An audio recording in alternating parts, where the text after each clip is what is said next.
Okay. Okay, we're live. I'm just going to actually check there. So folks, we got Jack McGowan here with us today. Me and Jack had a little engaging back and forth on my Facebook page, on the Canadian Libertarian Facebook page, and he's one of the gentlemen that have actually agreed. We had a slight disagreement, but he has agreed to actually come on to the show and actually have a conversation, which to me tells me a lot about at least the person, right? If you're willing to actually engage in dialogue, doesn't matter to me if you have a difference of opinion or perspective, at least you're willing to talk. And really, at the end of the day, that's what's going to help us work through all these issues that we have, and not just us in this setting here today, but on society at the grand scale. Now, I'm just going to check out all my other platforms, make sure they're working. But in the meantime, I'll just give it to Jack here to give himself a little self-introduction and why he wanted to engage in this conversation today. Well, Bennett, first of all, I want to thank you for the invitation. I do appreciate the opportunity to speak with you live, face to face, instead of, from behind a keyboard where, we could be anonymous or we might not be. We don't really know who we are. So now I know who you are. I know your name is Bennett, and we don't know a lot about each other than that. And I'm not willing to divulge a lot because I actually find that there is some menacing behavior going on out there, and I'm not willing to have more death threats for my freedom of expression. And I certainly do not agree with anybody engaging in that kind of nonsense in our civil society. So, we were first talking a little bit about that exact issue about anonymity. I'm a real guy. I'm a real dad. I'm a real citizen. I'm a real professional. I've got deep roots in Canada. I've got deep roots in Alberta. I have family all over the place. I've worked all around the world. I've seen all kinds of things. I'm a student of democracy. I'm a student of the American Constitution. I'd be willing to bet I could out-debate 99% of Americans on their own law. And I'm also a student of our democracy. And what I'm experiencing here in engaging with people online is there's just an enormous amount of vitriol, toxic behavior. And you know what? I'm not one to back down. I've taken on bullies my whole life, professionally and personally, and I don't back down. So if you're going to start calling me a libtard and I'm a commie and I'm all that sort of crap, I'll get back in your face, man. Like absolutely, 100%. And what it tells me is when people start to insult me because they don't know me and they make a lot of assumptions about me. First of all, I'll disclose my politics. I'm an old school progressive conservative. I don't have a party anymore nationally. I lost it because it was taken over in 2002 when Peter signed over the keys to the Reform Party, and then they created the Alliance, and then it became the Conservative Party of Canada. So we don't have a home politically anymore. And there's millions of us that feel that way. So when it comes to anonymity, I'm willing to talk to anybody anytime in a civil discourse. But as soon as you start insulting me, or if you threaten me or my family, the gloves come off, man. And I think there's lots of us that feel that way. Now, maybe I'm one of the only ones that are courageous enough to actually do that, but I will. And I block lots of people. As soon as they start telling me they're coming to my house, like, you're gone, you're done. And so most of those people are anonymous. Most of them are not, these are not real profiles.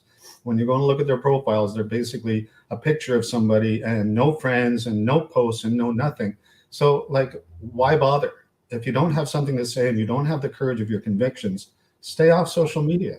And if you do, stay on social media. These are important, really important conversations to our society. Yeah, definitely. Well, I 100% agree with you. And obviously, before we went live, we started to delve into this topic of anonymity. And that is something that actually kind of drives me crazy as well, because as you know, and what we were discussing earlier is if you were to actually physically be in the presence of someone, right, you have a much different way. I mean, we've all been out there in public, and this is not typically how people interact or engage with each other, right? Usually we at least try to be courteous at the beginning, and then of course things can change depending on how we're treated by the person on the other side of it. But with these online, and like I was saying, it's not online specific, but this is the dominant platform and way we communicate nowadays. But as I was mentioning earlier, as a long haul truck driver, CB was an instrument that a lot of people used to do and say some terrible things. And I mean, we would call them CB rambles. And just like those people, the overwhelming majority of the ones that talk tough and all, are typically the reason why they want that anonymity, because they couldn't do that. They don't have the courage or resolve to do that kind of thing in person. So that's why they use these platforms. And that's why, to me, like I say, regardless of your politics, to me, it wouldn't matter if you're a progressive conservative or a liberal or an NDP guy, socialist, whatever, as long as you are willing to do exactly what you're doing today, stand by and have the courage of your convictions and what you have to say, and not hide behind the wall of enemy, that already gives a signal to me that you are, like you were alluding to earlier, basically superior in terms of your ability and your willingness to stand for what you believe, more than, I would say, 99%. And I'm not sure if you're aware, but I've been doing this stuff for over a decade now. My YouTube channel is 7-8 years now. I've got almost 1,400 videos. I've interviewed a tremendous amount of people and interact and engage. But for the most part, the ones who do choose to interact and engage with me are typically people who, for the most part, agree with me. And to be honest with you, I am just not a huge fan. Maybe it's my competitive background. I'm very competitive in nature. I've always been in, and strangely or oddly enough, as it seems, not even group sports, like individual type sports where I achieve my accomplishments. It's not a team effort. Not that can't be a team player if need be, but I am much more individualized than most. And like I say, I noticed that a lot of these people who are willing to engage with me are people that I mostly agree with. I mean, that's fine and all, but I don't want to. And the reason why I stay on these social media platforms, the dominant ones like your Facebooks and your Twitters and YouTubes, is because I don't want to go over to these. And I am on some of these alternative platforms, and I do spend some time over there. But the last thing I want to do is sit and function in an echo chamber. And to me, like I say, whether you're talking about in terms of philosophy or politics, or even if I go to my racing heritage, I would have never improved it in any way if I just, surrounded myself with people who never thought outside the box or never challenged or critiqued, right? It would have never helped me to achieve any amount of success. I would have been stuck in the doldrums. Anyways, go ahead. Bennett, that's a phenomenon known and very well researched and well described. That's called groupthink. and groupthink is toxic. Groupthink is absolutely toxic because what groupthink does is it just propagates and perpetrates your own beliefs without even considering that there could be alternatives, that there could be other points of view, that other points of view may be just as valid as yours. Right. And I think this comes to a really important point that I'd like to make to your group, is that, we're all Canadians, we're all humans, we're all flesh and blood, man.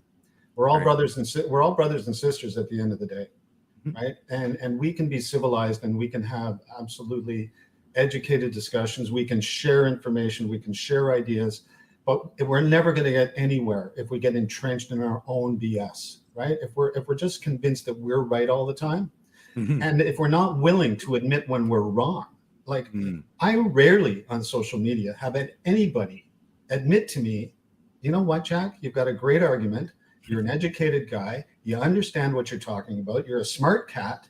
And damn it, you're right. And you know what? Maybe I should rethink this. I could count it on the fingers of one hand when that's happened to me, which is really atrocious because you know what, Bennett? I'm willing to listen. I'm willing to listen to the points of view. I'm willing to challenge government anytime, 100%. Yeah. But I'm not willing to engage in the kind of childish behavior that I'm seeing so much online.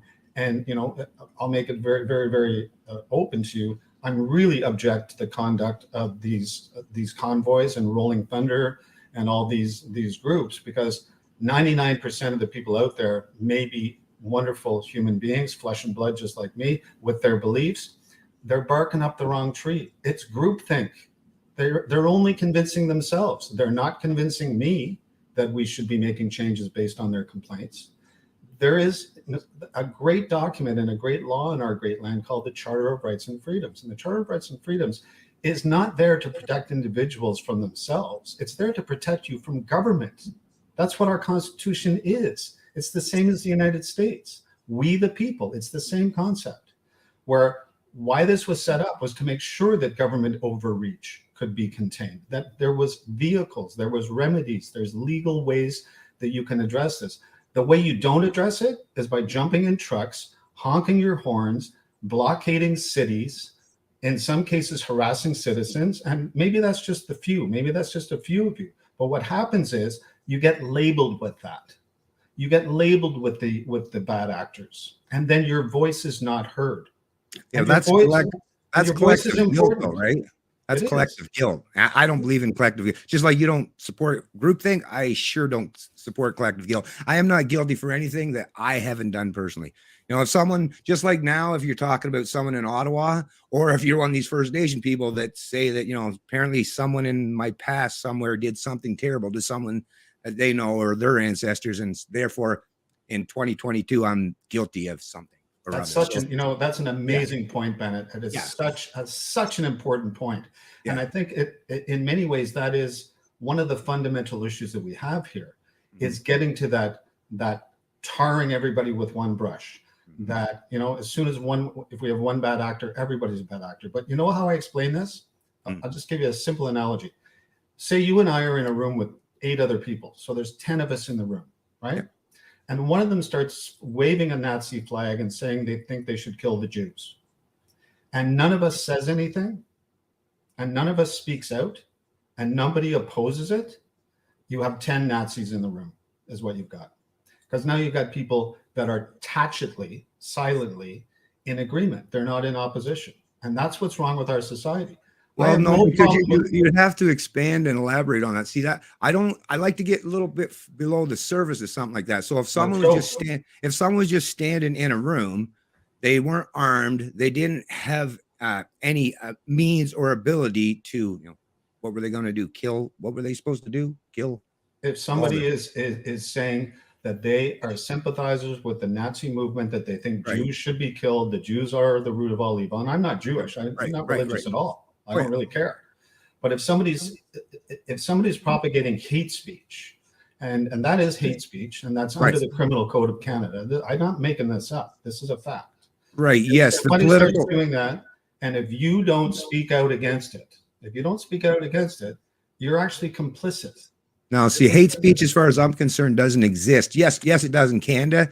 I mean, driving up until a few years ago was a law in Saudi Arabia that if you did it as a woman, you were committing a crime too. So just because somebody in government writes down an edict or legislation that suggests that speech all on its own, this is not somebody in government. American jurisprudence has all this figured out. I'm not relying on my own opinion. Just let me respond there for a sec there, Jack. Sure, so I'm not relying on my opinion, right? This is outside of me and it's outside of you. There's plenty of jurisprudence, and based on the Enlightenment era values, and this is what I mean. Like, if you want to live in a collectivist state, then if Canada wants to continue down that direction, then you're going to find out it's not going to work as beneficial as you hope. But Canada historically is closely aligned, associated with the Enlightenment era values, and those Enlightenment era values, just because some politicians chose to misword or misrepresent what those values meant. The founding fathers of the U.S. enshrined the fact that and it literally specifically, they were much wiser than the Canadian founders, because they literally put in there is, no government can write any legislation or law that shall infringe, and there is no hate speech provision in the U.S.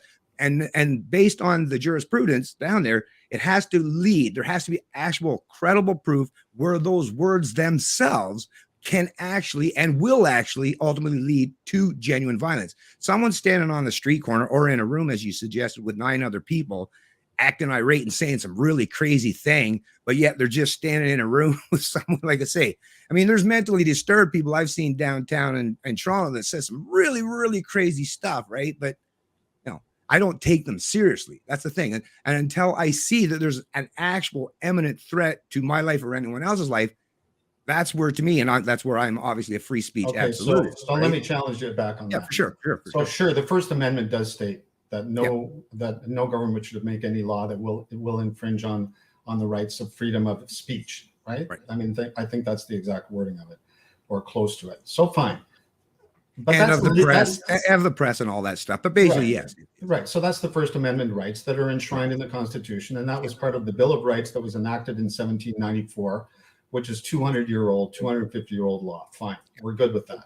Yeah. But that's law. What I'm talking about is more morals and ethics. Like, is it right for you to stand by and let somebody say those things? Is that something you want your children to learn to do? Not me. Not actually, Okay, I'm going to answer your question though. Is all those laws were based and built upon morals and ethics, because the point of them, and that's why even our even our own charter, believe it or not, Canada, even our own charter acknowledges the supremacy of God. And because we are a Christian nation, formed as a Christian nation, ethics and morality are supposed to be baked into the cake in terms of our laws and legislation. So law, when you say law, there's a difference between legislation, which is why I always like to define. There's legislation, which is government edicts, and then there's law, which is whether you want to call it natural law or common law, which over 800 years, like 8 centuries since the Magna Carta, where you've had multiple and successive generations, 800 years worth of generations. You know what? I get it. I understand the jurisprudence and the history of jurisprudence in the Magna Carta. Right. I want to ask you a question though. Sure, for sure. You're a Christian man. I was raised in the Christian faith. I don't happen to believe in it anymore. I think that there's a lot of issues with that. I'm sure we actually probably agree on that, but it's not that well, we can get into that if you want, but anyways, continue on. Well, we won't. You know what? And to me, freedom of religion is absolutely important. Right. Freedom, that's part of freedom of expression, right? It's not like I believe there's a magic man in the sky. That has nothing to do with it. Well, then you and I agree, because I think of a lot of it as fairy tales. But right, it is for sure. And in any, but I do believe there's a great deal of excellent moral and ethical basis that is contained in Scripture and in a lot of this stuff. Unfortunately, it gets bastardized and it gets used for the wrong purpose, and that's another topic altogether. But I'm going to get back to that, because I'd really like to know your answer. It is from your standpoint, because you have the legal right to say something. Do you have the moral right to say it?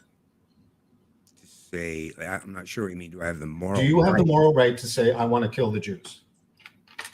Moral. It's not, to me. People say things that I personally consider, based on those Christian values, that I would consider that are wrong and terrible. And I would suggest myself that you're advocating for immoral things to be done. Now, by just using those words, once again, if I don't know the person's intellectual capacity, there's just so many other contributing factors. Sure. Like I say, okay. Let's make an assumption that you are not mentally incapacitated, that you are a reasonably educated person, that you might even be a card carrying Christian, and those things come out of your mouth. Is that morally correct? I don't think you can disagree with me that it's not morally. It's immorally incorrect. Oh yeah, I would definitely, if I was actually in the room, that the scenario that you were saying. Right. I wouldn't be calling a police officer to come. No, either would I. I'd be in there. Right. But what I would be definitely saying is, what in the hell is wrong with you? What has a Jew ever done to you?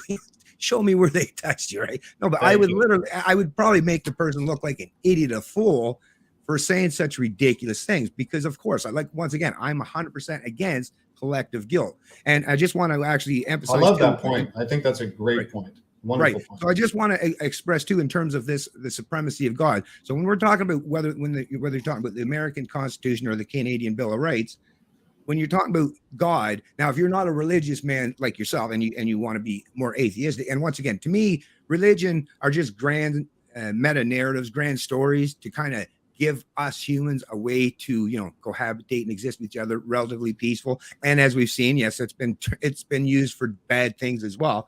But to me, God really, if you don't believe in that, it's just creator is a good thing, right? I mean, who knows? Because we got here somehow, right? Sure. So when I say that, when I say God, the supremacy of God or the rule of law, like it says basically I'm aligning with the not just the founding fathers, but the Enlightenment era figures as well, like of Rousseau or Jean. You sound like Ben Franklin. Yeah, exactly. Well, yeah. Well, basically, because that's really what it is at the end of the day, is what does it mean to me when I try to think about these things? Well, what does it mean to be a free human being? And obviously, bare minimum means that I have to have three main things. And that's why I consider the philosophy of liberty to be the most pertinent way for us humans to go forward without using mysticism and these contradictory concepts, right? Where it's you do these things, obey these edicts or these rules, where the ruling class or the religious class, right? The church, the deities, they have rules for their own, rules for thee and not for me.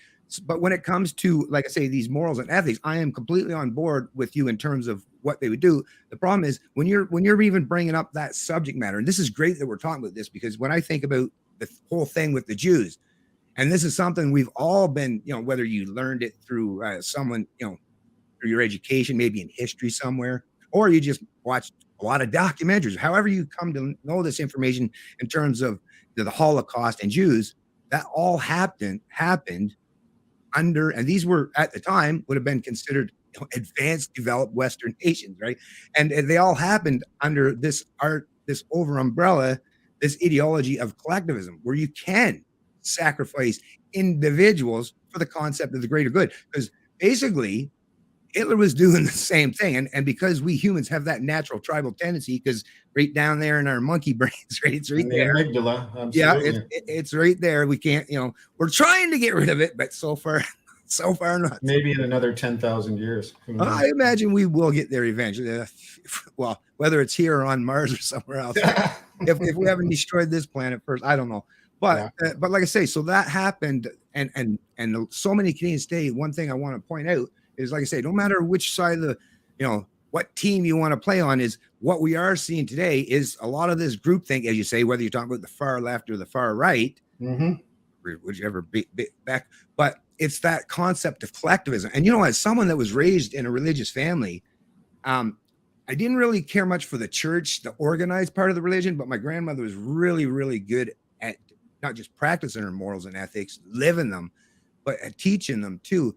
And what I noticed is it's that it sounds good in theory, like to sacrifice for the greater good, because it makes you feel like it's like, oh, of course, I'm part of a group, I'm part of a family, I'm part of a collective.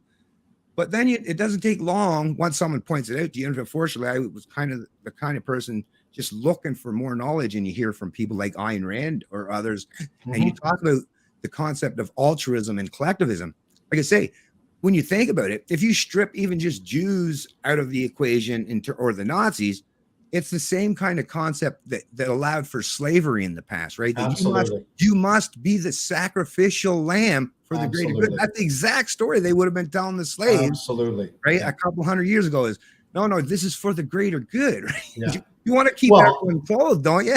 That was actually entrenched. That was entrenched in the manifesto, which created the Confederacy. If you read it, and if you read the speeches of the founders of the Confederacy, their belief was that God had said that the Negro is a second-class citizen, subservient, and their rightful place was as slaves. This was their fervent religious-based belief that God had actually dictated. Well, they were using, right? This is what I mean. So they were using their particular interpretation to suggest that slavery was good, because even if you look in the Bible, which I've done, I've read it actually a couple times, actually recently last year, just to get myself caught up so I could remember. Sure. And I got to tell you, especially the Torah, the first few books of the Bible, right? There's a lot of nasty stuff in there. You want to talk about, a lot of promotion of slavery, right? Oh yeah. Right? So slavery, I'm with you. I'm with you there. Anti-women, anti-everything. Oh yeah, big time. So we know that the mysticism of the past, even though there was obviously good intentions by some of the people who promote them, and I would say there was some great consequences, effects of the teachings of Christianity, especially the more modern version in terms of the New Testament, which put Jesus, right? So this is where we started focusing on the individual and not necessarily the collective. And like I say, I really want to understand more about your concept of collectivism versus individualism, because this is an age-old argument. And you and I could talk about religion all day. Maybe we do another session one day on that. Yeah, sure. But I'd really like to understand what it is, that, because it seems to be foundational to your personal conceptual beliefs. Yeah. So to basically, and I won't use any names of the past. Like I said, I'll just use my own mind and how I think about these things, because I like I say, I don't. I mean, sometimes you do it just for reference sources and stuff for people to get, but for the most part, I like to think critically about these things myself. And like I say, I've listened to a lot of people. I've heard, I mean, people would be shocked if they realize how much CBC, CTV, like Ideas is one of my favorite programs on CBC radio. It's like, how dare you listen to CBC? Well, I want to hear everybody's perspective, but basically by all the years I've listened to so much information, what it comes down to me is that we are all, if there's one thing that we can acknowledge, is we are all individuals. Whereas when you're talking about a group or a collective, there is, as a concept, if you look at it, it's just like saying the forest, right? We use these words to help conceptualize the physical world in our mind. So when I say the forest, you can conceptualize a whole bunch of trees, right? But really, if I said, okay, go grab me that collective, well, you'd be like, what do you mean? Or go, can you go grab me that forest for me? Bring that forest over here, would you? What are you talking about? Grab the forest. Well, you want this tree? You want this tree? This is, see, right there. Right there. It's just one example and just very simple thing you find. I like the analogy. And, right. The analogy is very clear. And I think that translates very well into society, right? And it translates very well into cultural division, racial disparity, religious disparity. Yeah. So we have a lot of cross collectives. I think there's a lot of that going on too. For sure. You know, whether it's the cross collective between race and religion or politics or whatever. Yeah, absolutely, I agree with you. But I'm wondering, what is it that that motivates you to consider the fact that collectivism maybe is not as beneficial or as supportive of human endeavor as a more individualistic, or no, it sounds to me like you think individualism is probably the more proper way to look at society. Well, what it is unlike, I hate to use the word, but it's apt and it's appropriate, is, whether, like I say, whether you're talking about the far right or the far left, they both support collectivism. And it's these high ideals, these utopian scenarios. And I get it. I love the ideas. I love the concept that we're all just one big happy family, right? But that's not. We're not one big happy family, brother. Right. That's never going to happen. Right.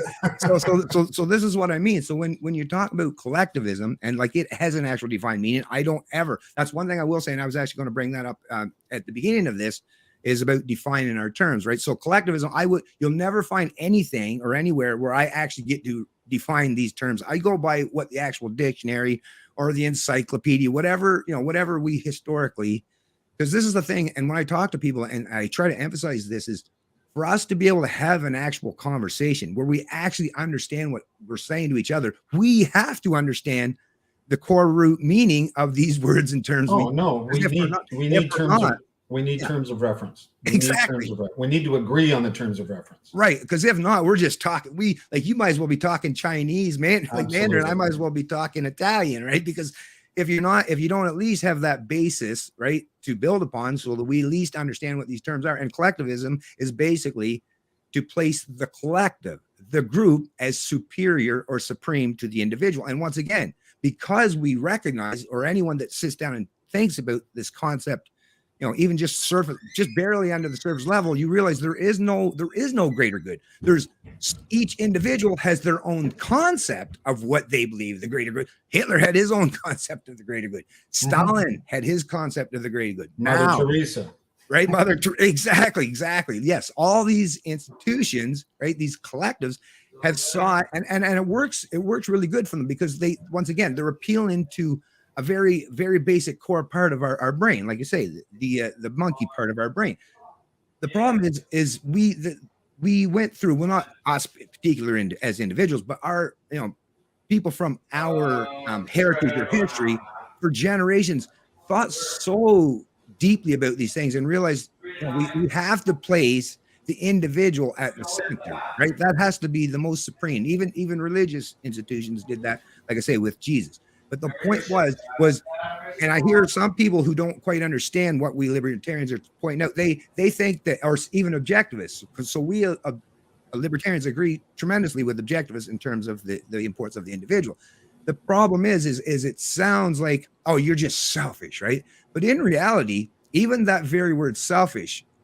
So what does that mean? I care about what happens to me.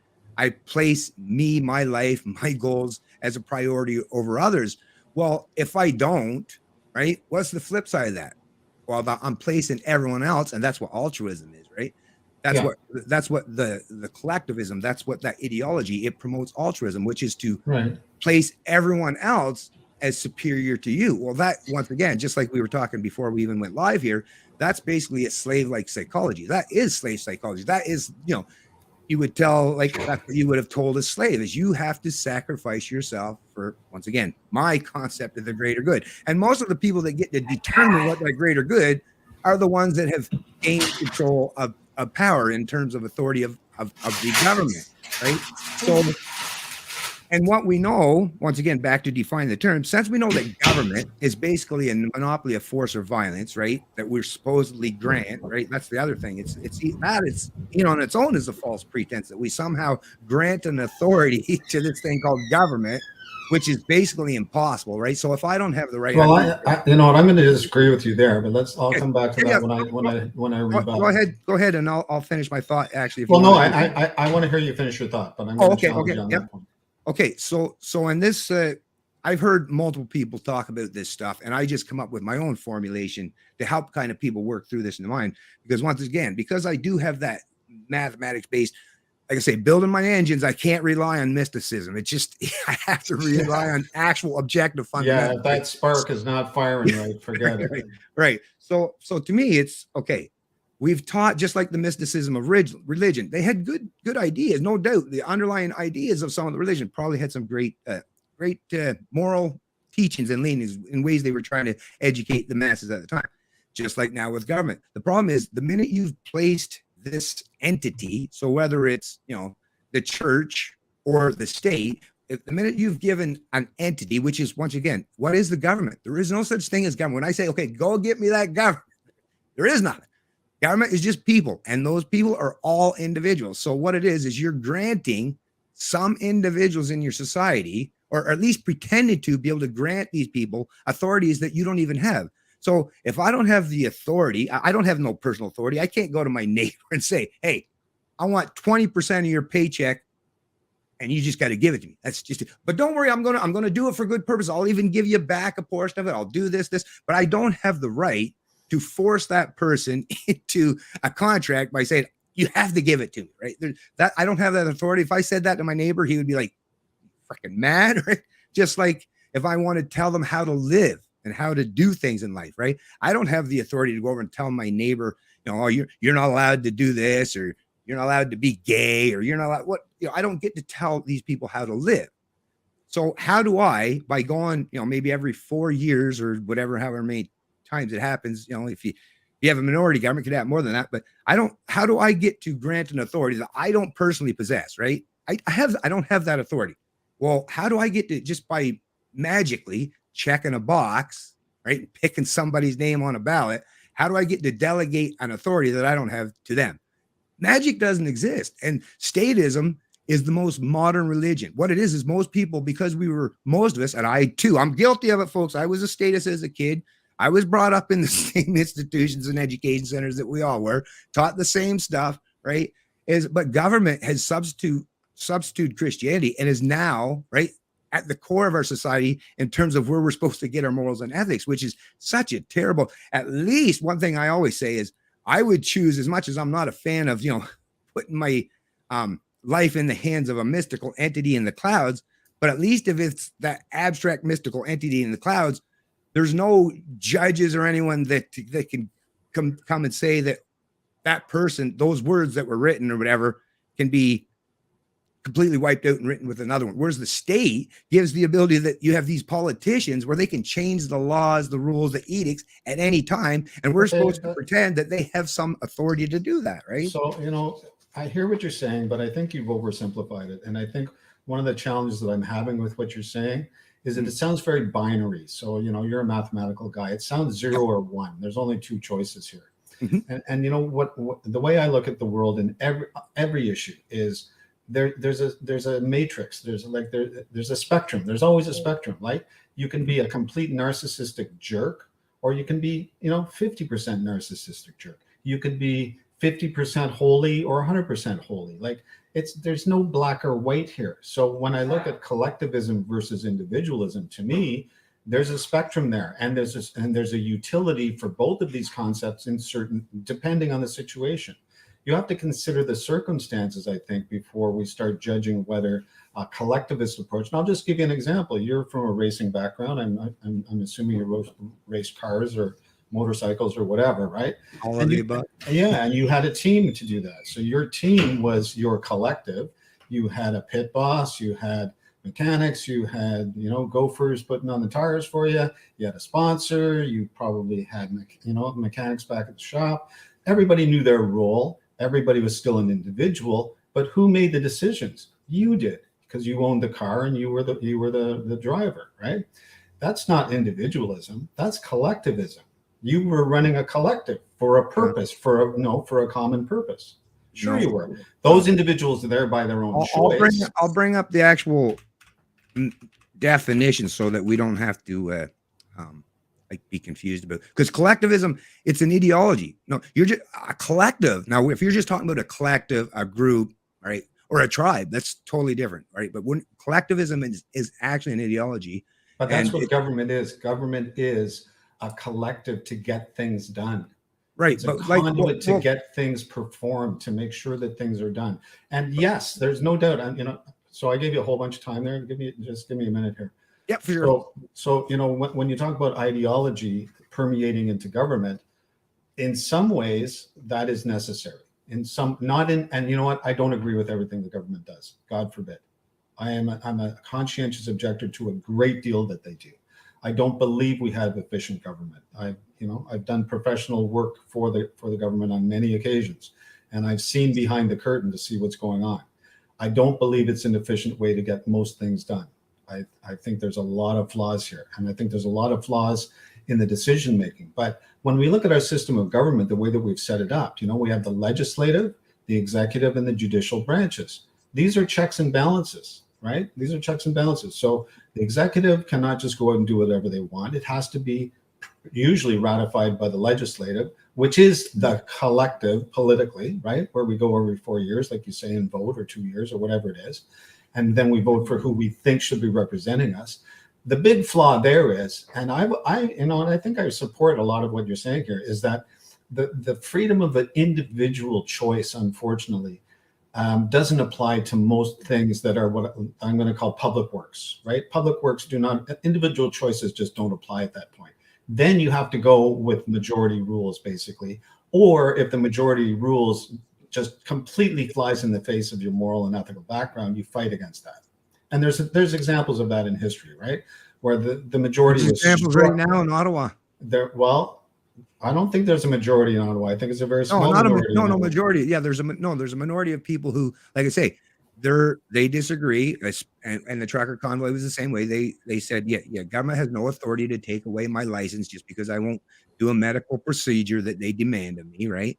But here's the problem. I'm going to jump back in there. If we look at our charter, the Constitution, and this is where I think there's a lot of misinformation that could be corrected. And I'm really angry with our politicians that they do a terrible job of educating all of us on what does the law actually say and what does it actually mean. So, if you pull up your charter, the Charter of Rights and Freedoms, Section 1 very clearly says all of the rights and freedoms encapsulated or expressed in this document are subject to reasonable limitations. Reasonable limitations are the most important words in the Charter of Rights and Freedoms. The most important. And what does that mean? Well, limitations, it's gone on, and there's jurisprudence on this, and there's lots of constitutional law that is based on this, that says that a limitation is a statute, a regulation, a policy, or a mandate that has been implemented by a democratically elected government. That's what a limitation is. Whether we agree or not, that's what it is. The word reasonable is a highly misunderstood legal concept. The word reasonable, I'll give you a crack at describing what you think reasonable is. I want to know what an average Canadian thinks reasonable is. You can finish your entire thought on that, because like I say, I'm going to be going another level outside of just referencing a government document. Well, I'm not. I'm referencing if I was living under Longshanks and he had a document that prima nocta was a real thing, man. Sorry, you wouldn't be fucking my wife. I'd be dead, like, basically. Okay, you gotta stay with me. We're talking about a law that was enacted in 1998. It was, in 1982. But you already, okay. So this is modern. This is modern jurisprudence. This is Magna Carta stuff. But you kind of already, and I can't quite let you get away with that, but you're kind of leapfrogging over the fact that, like I said, I pointed out, and like I say, I give you the actual idea, and I haven't heard any actual pushback from it yet. So I'd like to hear you that, because I think that might help clear. Let me finish with the word reasonable then, and then I'll come back and I'll circle back to you. Okay. So the word reasonable in law is basically says something is reasonable if it is that which people or a group with similar background, education, experience would also decide under same or similar circumstances. So it's ambiguous in some ways, but it gives you a bit of a framework. And that's the actual legal definition of it. So our laws, our society is based on law and order, right? And so our basic law says you can have all the freedoms you want, but they are subject to reasonable limitations, which are very well described. And, Right. I think that's one of the big problems that I see out there in social media land, especially, is people think that that should not apply to them, that they think that I have They're the right thinking of home. critically. They're Well, thinking critically. They're putting 2 + 2 equaling 4 instead of 5. I So don't think that's let me thinking respond. critically. So let me respond that to you. Okay. So here's the thing. So you say reasonable and all these things, but here's, like I said, the founding fathers and all the Enlightenment era figures, not me, but anyone that's thought critically and deeply about this, acknowledge and recognize that our rights are inherent. I even mentioned it earlier, and the document even says, God and the supremacy of God and the rule of law, right? So our rights, and now the U.S. did a much better job in terms of pointing this stuff out in their documents. They literally point out inherent and inalienable. Our rights, human rights, and actually not just the U.S. Even if and I'm not a fan of the UN, but even if you go to the UN, even the United Nations defines human rights as inherent and inalienable. I suppose they would have to, because with the United Nations, you're talking about, they have to deal with countries that have some really severe tyrannies and dictatorships. So yeah, they have to be considered inalienable, because in those countries, right, those groups that you were saying that would all agree, like you would agree, like I would say with the mob, with doing these things, the truckers. Well, if you were in some foreign country in the Middle East, and you're on Islam, you might agree to do some really bad things to people, and that you or I would say, oh, I don't think that's a crime. But in their, right, just like you were saying, to them, that would be considered reasonable under their, form of religious dogma or orthodoxy, and the state, that big cozy relationship with the state and religion. They would all agree, and that would be, once again, the tyranny of the majority, because most of them would agree. And then the worst thing in Canada is that, at least that you're talking, the pretense of majority is 50% plus one. In Canada, based under the first past the post system, you don't even have to have a majority, as we know in Canada. Just because I am a math guy, is now the best. What this election, I didn't pay as close attention to the actual numbers, but I remember one election, there was 24 million at the time. I think it was during Stephen Harper when he got that last minority or majority we got. There was 24 million eligible voters. Yeah. Out of the 24 million, 14 million went to vote for all the different parties, liberals, conservatives, NDP, Green, all that. 10 million stayed home. So 40% of the population doesn't even vote, right? Right. But out of that 14 million people who did vote, it was like 6 point whatever for whoever had won, is 5 something for. So literally, and if you take that 6 million, you extrapolate it, do the math of in terms of the actual adult voting population, you're talking, what was it, 20 something percent. So 20, I think it was 23% of the people, right, based on the system, as long as you can get them all to agree. And the fact that the education system is government run, and everyone that comes out of them is going to have the same kind of thought process, because they all went to the same schools, the same government schools. So once again, to me, it just comes down to the tyranny of the majority. Now, fortunately for you, you happen to agree right now because you're not a trucker, you're not one of these. So for you, you look at the people that are that were in Ottawa, or the ones that are now, and you look at, how dare these people. But now, I guess the best way to do this stuff is don't misquote me, Bennett. Don't misquote me. Okay, I'm not trying to misquote you. I'm saying, think about something like, if the government took your job away from you, right, arbitrarily, based on nothing more than I decree, because as we know, there's no science whatsoever behind a mandate for just truck drivers crossing the border, when every other mandate's been lifted. Basically, the country has mostly moved on, but yet all these guys have all lost their jobs arbitrarily for no reason other than the king made a decree, right? Now, just because the mob may agree with them, once again, the mob doesn't get to override our inherent and inalienable rights just because they agree with whoever's in charge at the time. So sorry, go ahead but I wasn't trying to misquote you in any way. If I did, I do apologize for that. Yeah. So I have the ultimate respect for anybody's reasonable points of view, right, anytime. You can come and talk to me any day. Yeah, but reasonable. See, that's the thing, though. Reasonable. Why does reasonable? We don't need freedom of speech. We don't need freedom of assembly. We don't need freedom to protest for reasonable stuff. If you agree with that's the thing. I don't need a right if everybody agrees with me with everything. What the hell would I need a right for if everyone agrees? The reason why I need a right for freedom of speech is for people that don't agree with me. They don't want to hear what I've got to say. That is why freedom of speech is I'm so totally fine. You can talk all you want. You can express yourself all day long. What you can't do is break the law. What you can't do is break municipal bylaws, provincial law, and federal law. But you know darn well the only reason why those laws were broken, if you're talking about the trucker thing, is they went there to meet with Trudeau to try to find some way to. They didn't have any right to meet with Trudeau. You want to meet with Trudeau? Get yourself elected. Get yourself into government. Go to this. You know what? The one thing I'm going to challenge you on one thing. You know, the remedies in Section 24 of the Charter of Rights and Freedoms are very clear. That if you don't like, if you believe that your rights have been infringed under the Charter, under the law of the land, and you want to use the law of the land, which is kind of, I think, a bit ambiguous for people that are libertarian to actually want to use the law of the land. But okay, let's use it. Let's use it to our advantage. We need it. Then the remedy is very simple. You can file a charter challenge in any court, any jurisdiction, in any province in this country, and then you can have that heard by an independent judge who is trained in constitutional law, and then you can make the change. What you can't do. So I'm going to make a point here. Can I ask you a question? Can I ask you how that? I'm always curious how because I think you seem like a rather intelligent. How can you actually convince yourself that these judges are impartial and unbiased whatsoever? They have no political leanings when they'll actually there's actual tons of evidence online for these judges shown with 100% clarity they have no independence. Not all of them. They're very biased. See, you're tying the whole judicial community with one brush. Because maybe you did the same thing with the guy standing in the room with 10 people, right? Except the guy standing in the room, all he's doing is saying some words. I'm talking about people who are siding with authoritarian mandates that any small child could figure, nobody has any authority to take away someone's job just because they won't do a medical procedure that is absolutely not needed or necessary for a perfectly healthy person that has no chance of dying or causing any issues.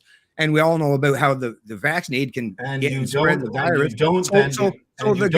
Because you disagree with that, you do not have the right to take the law into your own hands and occupy cities and do the things that they did, and then post this memorandum of agreement where you're trying to bypass our democratically elected government. This is the part. So we've got very far past the point where I was going to get you. I need you to go back to this point. You keep referencing government, and I literally pointed out. And if you can show me where I'm wrong, show me where my thinking is incorrect. And like I say, how are you getting the authority? Where does Trudeau get the authority that you claim he has to do what he does? First of all, by the British North American Act. Secondly, by the Constitution Act of 1982. Okay, you're saying he gets his authority from a piece of paper or parchment? That is how government. Is how you were talking about morals, and we're talking about morals and ethics, right? What would you replace it with? What would you replace it with? What's your alternative? Think about it. Everything. Me personally, because I'm not a statist, I've got no one in my family that works for government. Thank God. I've got a bunch. We're all private individuals. We're all a lot of us not just self-reliant, but very much we can take care. There's zero reason for me and Elon Musk. God love this man. He's literally proven. So I can talk about it. He's putting what I'm saying into action in the real world. And thank goodness for people like that. Oh, who will build the roads? Well, we've shown multiple times. Actually, I am a guy that paves roads. So we've shown, and how could we get to space? We needed government, right, to get to space. No, now we can see private individual companies that can get to space. Oh, well, we need government for the internet. No, internet is created, and all those satellites that Elon Musk is putting up in space that my internet connection right now is working from Starlink, all happened by a private company. My contract with these companies, I actually signed it, and I can withdraw it at any time. Elon Musk can't tyrannize me or change the contract or the terms whenever they deem necessary, and I'm stuck with it, right? And same with even his pretense. I'm not sure if you're aware of this. The guy really is leading in terms of showing people, just like in the past, we didn't need this, the overarching authority of the church, right? We didn't need that. And we went beyond that to the state. The state was going to be the new authority. Well, we've advanced and developed, at least some of us, to the point where, we don't need none of these mystical concepts. All we need at the end of the day are 3 core principles that are universalized, consistent, and non-contradictory, which is self-ownership. I own me. No other human being on this planet has any right or authority to claim ownership over me. And by natural extension of me and everything I produce and provide, which is your property rights, nobody has any claim over those either. And then the other thing, which is vitally important, which is that moral and ethics, which is universal and consistent in every applicable way, is the non-aggression principle. And you know yourself, I'm 100% sure, Jack. Well, I mean, I've been in fights before, right? But I'm pretty sure most of your interactions on most days, I would say probably 90+% of your interactions are done peacefully, voluntarily, and without using force or coercion or theft as the means to your end, which is 99.9%. Right. 100%. Right. So we don't really need government, right? You know, it might have been something in the past, right? It might have been something as a transition and already. Where we're diverging again is back to this binary concept that you think it's 0 and 1. But show me where I'm wrong. But you're saying that there are things where we do. National defense. How are you going to take care of national defense? How are you going to muster a military against Russia if they try to invade our Arctic? The founding fathers. Let me ask you questions. Let me ask you a few questions. I'm answering your question. How are you going to do that? No, I'm going to ask you a few more questions. Yeah, but let me answer one at a time. How are you going to fight? Let me answer one at a time. I can't answer 10 questions. Okay. So you ask a question, how would you fight, right? The founding fathers figured that stuff out. There was no standing army. And King George and his big giant military, and got to remember at the time, England was the most dominant power at the time on the globe. And they tried their best. They tried with their mightiest, and they had lots of help as well, right? To take down just a bunch of ragtag militias. But see, that's the thing about the founding fathers. What they recognized is actually the more organized the state is, the much easier it is to take it over. Matter of fact, if you have a really, really powerful army, all the new invader has to do, or the new king or the new tyrant, all they have to do is take over that apparatus. It's already sitting there waiting for them. They don't even have to build it, because it's the people's belief in their authority. So you can get rid of the king or Trudeau or Harper or all of them, but it's these people, it's all of these people who believe in that authority, that no matter who they install after that, well, they're the new government, so we got to accept what they say. Whereas, like I say, the founding fathers, because they were basically a bunch of ragtag militias. Let me counter that. Okay, go for it. I have ancestors, my grandfather in particular, who fought hand-to-hand combat in both World War I and World War II as part of an organized military from Canada to defeat the Germans and to defeat the Italians. To defeat collectivism. To defeat tyranny. True collectivism. Tyranny. Collectivism. Well, that's what they were fighting against. You can call it whatever you want. I didn't say that. Every one of those people. I call it tyranny. True tyranny. Not the tyranny that I'm hearing from the rhetoric so often. So let me finish. I don't have any interest in joining a militia to fight. I am quite happy to pay my taxes, to have very well-trained soldiers and very well-trained equipment, even though we don't have that because we totally screwed that up in this country. But I'm quite happy to have that. I'm quite happy to do that. And I'm quite happy to pay my taxes so that somebody else will decide where the roads should go. I have no expertise in that. I have expertise in many other things, but not that. I really am not interested in making the decisions every day about whether climate change is real or not or whatever. So what do? I definitely give up my individual rights on certain things, but not on all things. And you have that choice. But not on all things. But I think here's the issue. Here's the issue. But you have that right. Just like people who want to be, if you want to have a dominatrix, right? You have that right. But what you don't have, what right you don't have is to force me into paying for this same army just because you want someone else. Right? You want to pay for an army. Unfortunately, this is where you're wrong, Ben. This is where you're wrong because you live in Canada. So you're saying you have a right to force me to do something. That's what you're saying. we have a legal right to force you to pay taxes, and if you don't, they Who's fine you and we? put you. Who's we? No, we're The not talking government about. of Canada. I'm talking to an individual. Why'd you say we? That's a weird thing to say. Because See, I believe in democratic government. Yes, you're a statist. That's what you are. Well, you can There's call a me term that for if that. that's That's an actual fine. word, man. It's not an insult. It's not. It's like me saying. It's like me saying you're a Christian. Then I am a statist. But here's the thing: you believe in the cult of government. It's not It's a cult fake, of government. it's false. It's not built on call it a anything cult. real. You're calling it a cult. I don't believe it's a cult. No, I literally gave you the evidence that it's not based on anything real. And you have yet, I've given you ample opportunity to push back against the fact that how can you delegate an authority like your authority? So you want the army. How do you get to delegate that authority? Like I say, that you don't have the ability to take through government. By using force. Government is force. So you're saying you have the authority to use force to get what you want. Well, if you listen, I'll tell you as a libertarian, I'm all for if we want to go back to the might makes right. I've worked out real well in that situation in my life too. So I'm good with any of that stuff.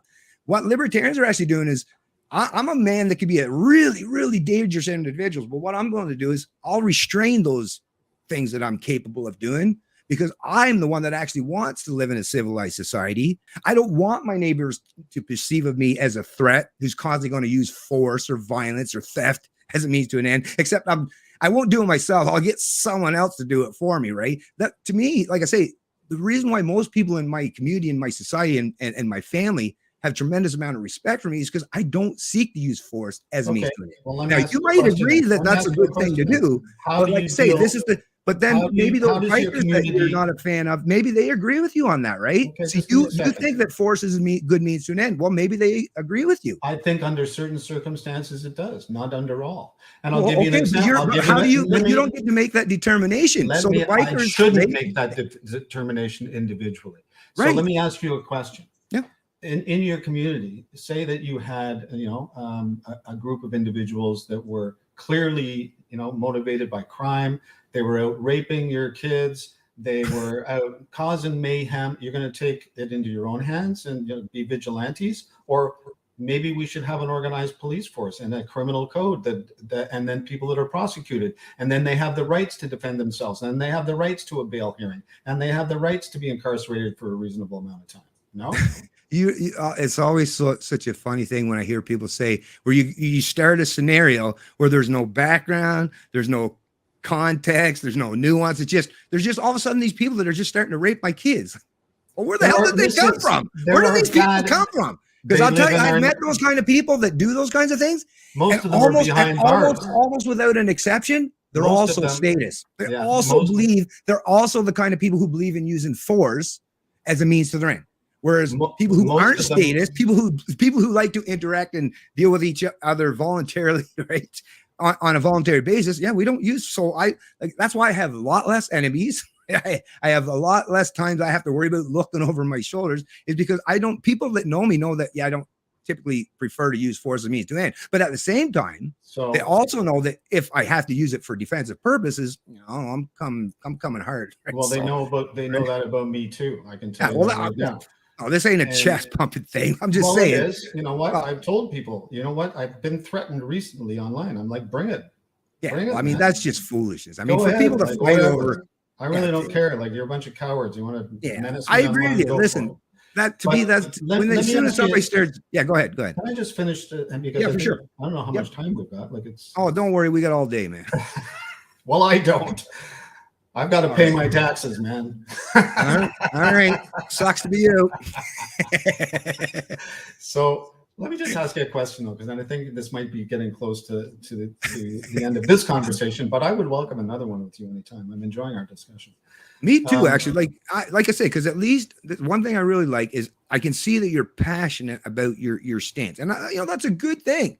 That's a good thing because it tells me that, like I say, whatever you're working through in your mind. And once again, it's not up to me, just like myself. And I will say this, because we're both men, I don't even accept that you're going to sit there. I know you have your own pride and self-esteem. You're not going to sit there and acknowledge anything probably I said without at least giving it some deep thought. And as you should. So that's to me, the point of these conversations is I didn't get to my mindset where I am today based on hearing. And trust me, I heard some crazy stuff. I didn't know where to think. I was hearing so many crazy stuff, right?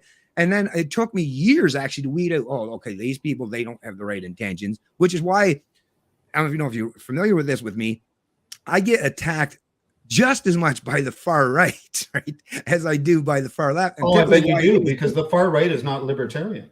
No, definitely not. Far away Far from it. from That's the thing. And actually, I point out to people, especially when you're talking race, I'll just bring this up as a personal anecdotal thing, is I was born and raised when I was still a kid here in New Brunswick, rural New Brunswick. It's just white people after white people. It's just nonstop white people except some First Nation people, right? That's pretty much it. But my parents moved me to Toronto, the East End, Scarborough, the East End of Toronto, when I was 12 years old. And that whole place, there was 2 big tall buildings they used to call. That's culture shock, for you? Yeah. Well, yeah, but you know what? To me, this was great though, because now based on the heritage of where I was, is people didn't know anything. So there was a lot of ignorance, a lot of prejudice towards people that they didn't share a common ancestry or heritage with. But because I got to actually physically, I was, put into there. And like I say, just by happenstance of that particular area of Scarborough, 2 big tall buildings, they called them, now it's a terrible thing to say, but back then they used to call them Paki Palace because they were typically Pakistani Indian people that lived there. Sure. The 2 short buildings, which is one I lived in, were a bunch of East Coast people that needed to go to Ontario to work, right? And then on the other side of that was Danzig, actually they had a big shooting there years ago. It's typically a lot of Jamaicans, huge Jamaican population there. And one thing I found out, because I don't have, and because my grandmother and my family raised me to, treat people as individuals, like I say, without even learning anything about libertarians, but just to, treat people reasonable, the golden rule, all that thing. One thing I learned up there is, and if I observe over the history of my life, is actually all the people that, or not all, I shouldn't say all, but most of the people who have treated me terrible and done terrible things to me, or people I care about, actually look just like me, share my skin color. And some of the people that treated me really, really, really well, right? And I still have very close relationship with today, didn't. So to me, it was a very early experience in my life that I was like, no, I can't play these games of collective guilt. So yeah, sir, a black guy might have stole somebody's car, but I'm not going to look at every black guy now who's going to steal my car. Right? Such an awesome, that's your so like I say, this drill, that's fantastic. Yeah, so that collective thing, see, this is what I mean. So it's not just about church, the state, but the libertarian values and principles that I've learned, which I think I mostly had them growing up. And I would suggest, I hate to say this, man, but I believe you, Jack, that you are probably mostly a libertarian yourself, man. Because if not, in many ways I am. That's why I say it's a hybrid for me. Like, it's on a spectrum. Right. I don't think it's 0 or 1. I think I can be a libertarian thinker in certain respects, and a collectivist or statist thinker, if you want to call it that. That's fine. I don't have any problem with those descriptions. But I want to ask you a question before I'm going to have to jet. Is what is, you're obviously very fervent. You're very, very articulate. You're a really, really exceptional communicator. You're practiced at it. You've thought this through carefully. A lot. And I think you do practice critical thought, which to me is the greatest tragedy of the 21st century, is the fact that critical thought is dead. It's gone, right? Seems like it, People don't know critical thought. I've been teaching professionals for 25 years, in my profession. And I teach professional ethics and what we call professional practice. And the number one thing that I've seen decline in the last 25 years as an educator, as a professional educator, which I do part-time, but as a professional educator to thousands of professional accountants, is that the ability to critically think has been on a sharp decline. Yeah. And it's at its lowest point that I've ever seen. Everybody wants to be spoon-fed. Everybody, they want the quick answer. They want the soundbite. They don't want to have to do any work and reflection. So what I'm really appreciating about speaking to you is you're obviously a guy that understands critical thought. Right. Whether we agree or disagree doesn't matter. And you explain your concepts extraordinarily well. But I want to ask you, like, what realistically, right? Yep. What do you think the odds are, the chances, or the prospects are that you will be able to convince enough people in this country to actually get what you want done in your lifetime?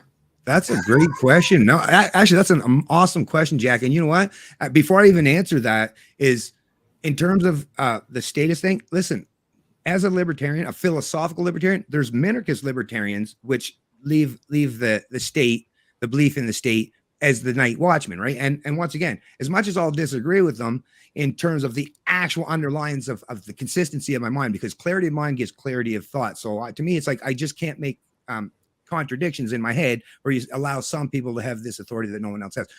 And I'll have vigorous debates with libertarians, but what that does, and I think this kind of actually leads into your question, is by having these very engaging dialogues and discussions and talking about things 100% truthful, even if it's very uncomfortable, you're hearing things that's like, oh man, that's kind of rocking me the core. Even when I was a kid, where I had to kind of break free from the old religious mindset, right? It's like, it was hard, man. It was very difficult. But at the end of the day, truth is the thing that has truly helped me figure things out, is just that blatant, unapologetic truth. And I know it's a difficult thing, but what I believe is if we can engage, because we live in the age of information, and I've actually coined a phrase for this, is we can actually take advantage of the fact that we live in the internet age.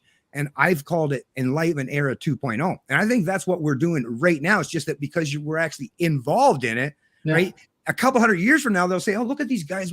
But see, this is what I'm doing. And when you say, like, what can I do? Well, I like to think of, now, I'm definitely not Elon Musk. That man is vastly superior in so many ways than me, right? But I will say, I don't think so. I don't think so much at all. Don't sell yourself short. You're just we're just flesh and blood, brother. Right. Appreciate that, Jack. But I will just say, but when people say, so what can one man do? Well, I mean, look at what that one man. Now, of course, it's not just him, mind you. I'm completely. I'm not one of those people that's a idolizer or worshiper of any individual in particular. I recognize there's a tremendous amount of people under his employ that helps bring all those ideas to actual fruition. I am definitely a fan of capitalism, the division of labor, and all that stuff. But like I say, that one man and the ideas, and the fact that he has other people who are willing to implement and bring those ideas to light and to fruition, I think we get there. I think because, once again, the state, just like religion, is just a concept in our mind, just like liberty, freedom. They're all concepts. Yeah. And once again, how do we get to that point? I think by continuing to have these kinds of conversations and getting more and more people who are in. I think the major drivers, and this is the area where I wish I could bring the left on board, because I love my lefty people for their amazing creativity. This is what culture, left drives culture. So movies, music, television. We need those grand narratives, those grand stories to, once again, those are the kind of things that today, right? Think about how many movies you've watched from Hollywood that pointed out the terrible aspects of slavery, right? And because of that, and because that's so dominant in our culture these days, you would never find anyone that's willing. Well, I mean, you might find the odd individual. I shouldn't say nobody, but the overwhelming majority of the people in society say, no, we're never going back to slavery. Well, I don't know. I was just in Florida, and I can tell you there's a lot of people down south that would love to fly Dixie again. Yeah, but they definitely would not be represent the majority or the people who would be in the position would be the position of actually affecting the culture. Well, right? really, the knuckle draggers typically aren't the ones that drive culture. Right? They always were the minority. Like, really, absolutely. But anyways, like I say, so to me, it's by just doing these things, and we'll figure this stuff out by having these. So simple thing, like in terms of how do we. Like I say, with Elon Musk, well, there's space, there's internet, there's all these amazing. Like I'm even a big fan of oil and gas, but I'm also a fan of alternative energies, because I also recognize that we have to at some point in time transition. Sure. I'm neither here nor there. I'm a people. I'm all about humanity. So I don't want anyone to starve or be cut off. I want us to transition to renewable sources. And Elon Musk is using that capitalism, right, and all that, and his ideas and his ability to implement that to bring this stuff into fruition, although he himself is even a libertarian. So that's what I mean. These guys are using their intellect, their power, their capabilities, and the power of the market and the power of capitalism to bring about not just these ideas, but bring these ideas to the real world. They're going to pay dividends to not just you or I, Jack. And do you have any kids, actually, Jack? Do I have which? Kids?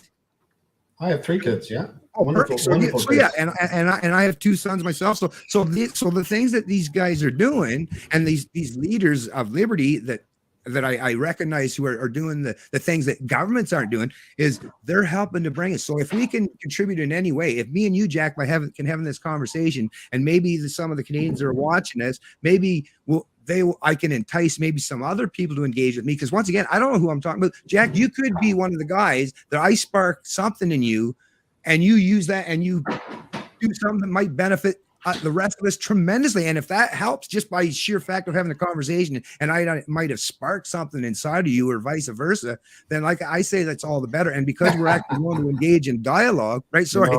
We completely agree on that point. And so to that point, you know what, I'm gonna challenge you a little bit and say, go for it. You I know, love a challenge. Based on the fact that you do have, you're a very adept communicator. You're obviously very articulate. And I'm not saying that to stroke you or anything. It's what I observed. I really did work a lot of years on it. If you saw my early videos. No, it's clear. And you know, I bet if I knew you 25 years ago, you were a completely different man. Yeah. I can tell that about you. You've been, you've been through some very interesting experiences, which gives you a lot of depth. There's a lot of background. There's a lot of substance here. For sure. So what I'm going to challenge you to do, because obviously I've had a different experience. I'm not a truck driver, and I'm more of an academic, and I'm a classical musician, and when you say the left and all that, but I've always been described as a balanced brain guy, right? Both left and right. And I'm also very balanced in my political beliefs, where I'm a real centrist, right? Like I believe that there's something to be gained from the far left and from the far right, and I'm willing to listen. But what I would challenge you to do, because I think you have a lot to offer, I think you have an enormous amount to offer to society to get these things engaged, is using using the term libertarian maybe in some way hampering that, because you immediately get labeled as out there somewhere. You immediately get labeled. I'm just asking the question. Would be is there another form of media that you could use? I would actually think you'd be a great guy to run for a seat in Parliament and start to make and really. Like, if you can't beat them, join them. Because I tell you what, I don't think there's any chance of you getting your voice heard to the degree that it should, unless you are willing to admit or acknowledge that doing it, from the outside in is a much, much harder way to go. Much harder way to go. Like 1,000 times harder, because not everyone is like me that's willing to listen. A lot of people are going to turn you off as soon as they see the word libertarian. I don't know if you've experienced that. I didn't, and I won't. Yeah. What I will turn people off on is when they start telling me that they think that they have an absolute right to things in our society. Then I'm like, guys, you don't understand really how, whether you agree with it or not, it's reality. It's like, I might not agree that I need to go 80 kilometers an hour on a secondary road in Ontario, but you know what? If I go 95, I'm getting a ticket, and I don't want to get a ticket. I can drive very safely at 95 on a secondary road, no problem.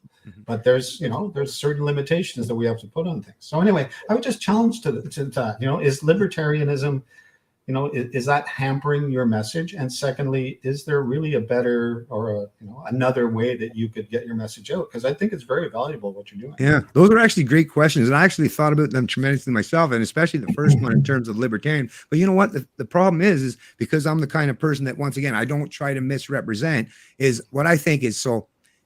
As soon as a person sees, just like myself, I've never, this is 100% truth, until the 2008 election in the US, I never even heard that term libertarian in Canada ever in my life. Yeah. It was liberal, conservative, right?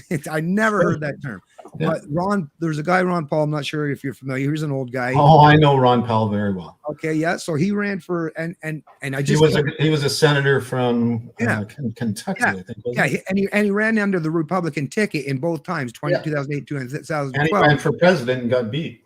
Yeah, and even though he was a libertarian, it's funny that you bring that up, because even though he was a libertarian and actually ran as a presidential candidate back in 1988, I believe it was, under the Libertarian Party ticket, but just like you're saying, Reagan. That's right. Yeah, so basically it was like you say, the mainstream media, you're not going to get on the bully pulpit, right, if you're running as a fringe party. So I get you there, but that term libertarian is, once I heard that, and when I heard especially this guy that was running as a Republican, like, which would typically be considered conservative down there, but yet at the time, and this was of course after the fiasco of the not just the financial crisis, but the wars over in Iraq and Afghanistan. And here I heard this Republican guy, this old white guy, Republican conservative, that was saying that how terrible war is and basically everything he was talking about was, and I felt it, like when you say progressive conservative, I can't help but think a lot of Canadians who call themselves progressive conservatives, I think and if I'm wrong, correct me, but the progressive part is, and I think I agree with you there, is, whatever you are, you should be free to do your thing. If you're gay or all that stuff, right? I'll answer it for you. It's socially conservative, or socially progressive, and fiscally conservative. Right. So, and that basically describes a libertarian, which is why it's so weird when you hear. I think it is. I think it does. Yeah. So, but it's a matter of that spectrum, right? It's like, I'm not full out here. I'm more what I call a centrist on the spectrum between collectivism and libertarianism. I think I'm more in the middle somewhere, right? Got you. I think that's where your voice would be more digestible to people. Is more in the center.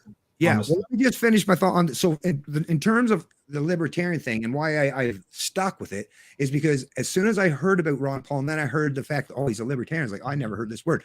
First thing I want to do is, what the heck is a libertarian? And I got it as soon as I did, and I realized, okay, so the core principles of this philosophy, and which can be adopted for politics, obviously, is that, like I say, self-ownership. Okay. Yeah. And you don't need, the beautiful thing about, like I say, about libertarianism is, to me, it's a modern scientific, it's a more objective way of figuring out rules, universally consistent rules and ethics in society, without, once again, relying on these mystical entities in terms of, government or the church. So to me, libertarian means that right now, libertarian sounds, like, for people who don't know what it is, but what I think about is, if someone's at least willing to take the time to Google it, then those are the people that, the ones that are going to call libertarians far right are people that won't even take 2 seconds to find out what that even means, right? So I'm not really worried about those people, but I actually believe that the philosophy of libertarianism, I believe, is how we in the West, don't know how the rest of the world does it, but if we could advance on all the things that we did in the past, I think libertarianism, like the philosophy of liberty, is how we cohabitate and coexist peacefully going forward. Like I say, and not even, once again, I am not one of those people that's just going to say, oh, democracy is the worst thing ever. Even the religion of Christianity had its point in history and had its place, just like the state, that we needed something, right? We were getting rid of the old way of doing things with the church, and we had to supplant it and replace it with something. And the state was that intermediary, and that's what we used in the interim. But once again, we can't be stagnant and rely on these mystical concepts, or keep giving these people in society these powers that they should not have, that aren't legitimate, that they can then in turn use to cause harm to a tremendous amount of people in society. And now, of course, just like you or I might agree with some people being harmed because if I don't like them, but once again, for me to be universal and consistent, right? Yeah. Just like when I say like if we were to sit down, I'll use this, and then I'll pass it back there, Jack. I know I'm a little bit long-winded. No, go ahead. I like using this analogy. It's just like if we were to go, if you and I, and we've all done this, kids and adults, if we all sit down and play a game, or let's just say even a game of hockey, the only reason why we're all going to be willing to continue to engage and keep playing the game time and time again is if the rules are, and nobody gets the ability to manipulate the rules to the point where they get to dominate everyone else. Yeah, except the referees. Right. Well, I mean, that's the thing, is that's what the night watchman state is, though, right? Like that's what the minarchist state is it's your referee. And that's why libertarians of the past kind of agreed that it's a good idea that we have some referees, and I'm completely on board with that. Like I say, the problem is we've gotten to the point now where the state, it had its purpose, but I think it has outlived its purpose, and it is now used today, just like that belief in religion, the belief in the state is used today now to get people to do a lot of really bad things. And I just think we got to get beyond that point, because I think you and I and everyone else in Canada will be much better off. We won't be forced into these these forced associations. And actually, I think we treat each other much, much better if we actually look at each other as individuals and we have voluntary interactions. I think, because that's yourself, the best relationships we've ever had in our life are the ones that are all voluntarily. And where we have mutual respect. Well, yes and no. You know what? I don't know if I could agree with that. I think I've had some forced relationships that were extremely beneficial to me. I didn't get to pick my teacher. I didn't get to pick my professor. I picked my wife, and then that was forced after that. But anyway, so. But you know what? I'm going to challenge you again, Bennett, because like you are very articulate, but I think you just talk too much, man. You got to distill this. You got to get this. because we're dealing with a media today that is soundbite based. You got to be able to get your message across in 30 seconds, what we used to call the elevator pitch, right? You need an elevator pitch, brother, because and then once you get opened in and someone's willing to, to actually dialogue with you and is like me, I'm very interested in what you have to say. But 99% of the population, it doesn't want to get into these long discussions, doesn't want to do the critical thinking. They want you to present something to them that's going to solve their problems in a way that is actually doable, right? Like it's doable, so that, I could say, look at this Bennett Hunter guy. He's got some great ideas. How can I help him implement them? Oh, geez, he's not in government. He's not an MP. He has no power. He has no decision-making authority whatsoever. He's got some great, fabulous ideas. Maybe he should really be a talk radio guy, because maybe you get his ideas better that way. But even if you did that, just as a word of advice, because I've been an educator for a long time and I teach people how to communicate, is I would recommend to you, sir, that you find a way to really distill these messages down into some really bullet points that then engage people. Well, I think I appreciate that suggestion, and it's not like I haven't heard that before. I remember even in school when I was a kid, I had a history teacher. I think he used the expression verbal diarrhea. Well, I wouldn't call it that, because I think what you're saying is really strong, and well, no, I definitely talk, but it's not convincing to the people you need to convince. No, I get you there, and actually, that's one area where I've kind of it's been a difficult thing, but I've kind of just relegated or accepted the fact that, just like at the time, I could imagine, a lot of the critical thinkers or deep thinkers or philosophers of the past, I'm pretty sure they weren't the most popular people. Right? Well, when you talk about the U.S. Constitution, talk about the Constitution. If you read the Constitution, it's a very short document. The Bill of Rights is a very short document. Some of the later amendments are longer, but if you read the first 10 amendments, like, I don't know if you read much, you probably do. I bet you do. Yep. The best book I've ever read in my life, honest to God, and I've read it 5 or 6 times because I loved it, is a book called We the People. And it was written by Carolyn Kennedy, who was Robert F. Kennedy's daughter, I believe. So it's called We the People by Carolyn Kennedy. Do you have it there? No, but this here is probably one of the favorite books I've ever read. I don't know if Man's Search for Meaning? Yeah, Viktor Frankl. It's absolutely gorgeous. This is I actually met his nephew. Oh, really? That's 15 years ago here in Ottawa. Yeah.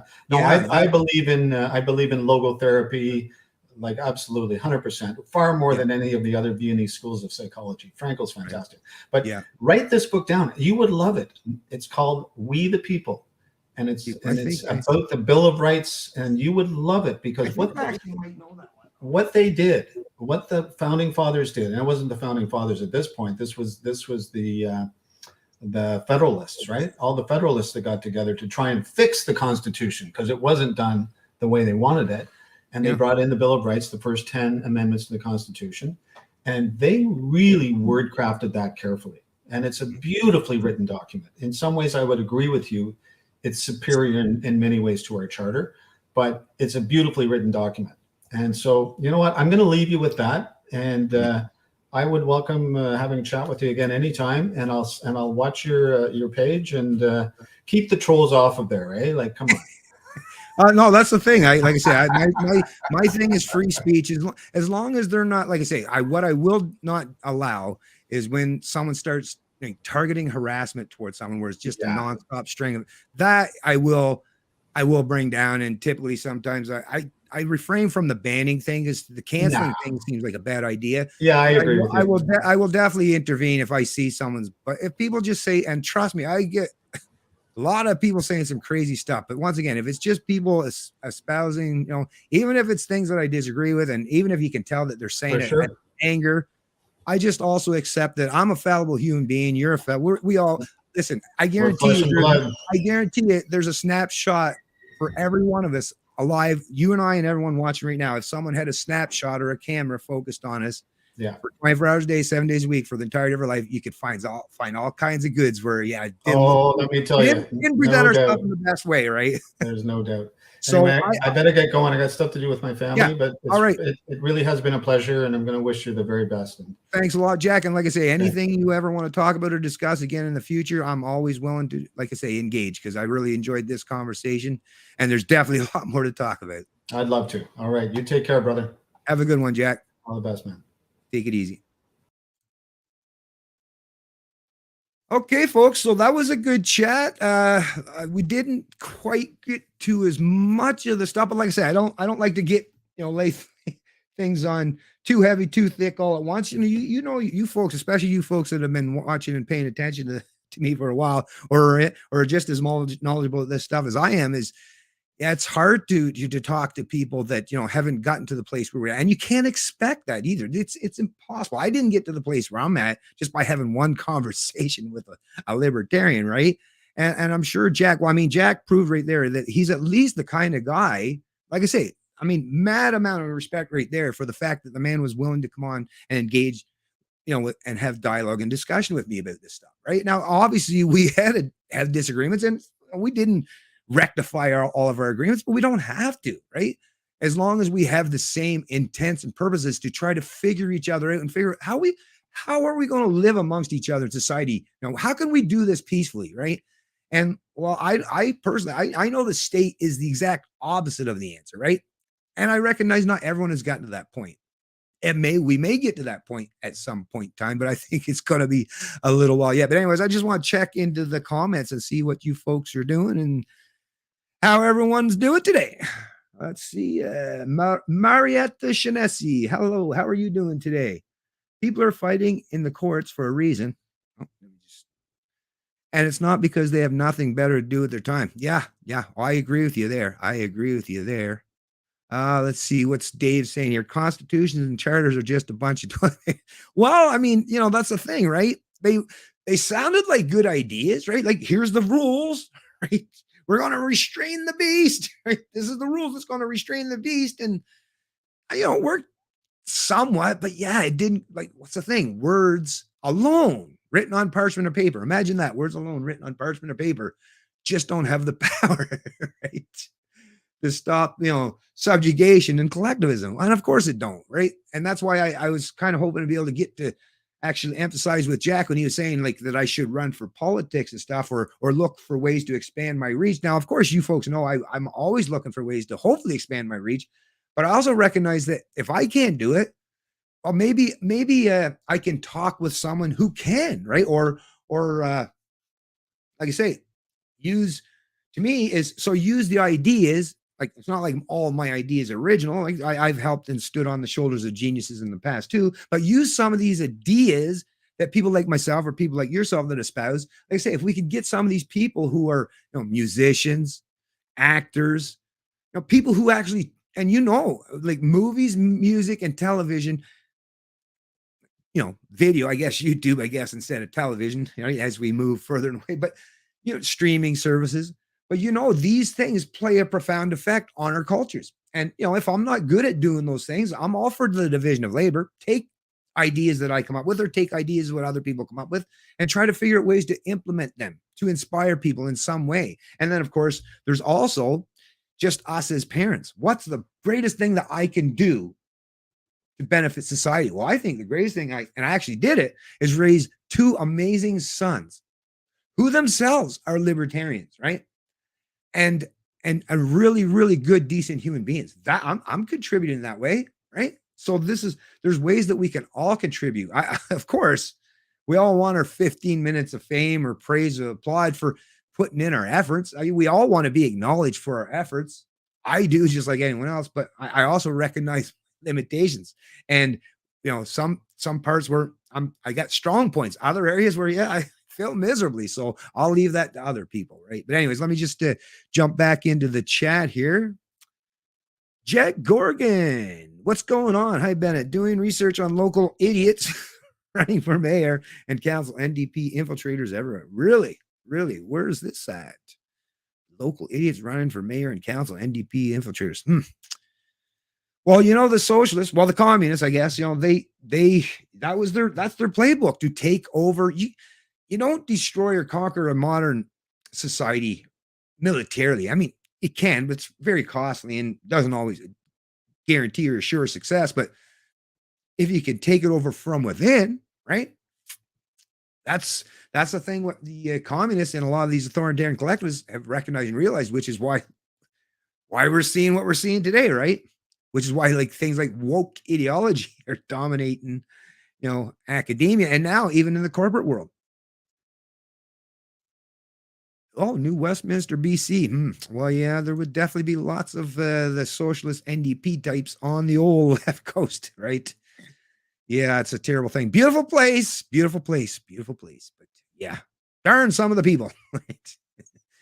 or some of their ideas at least, right?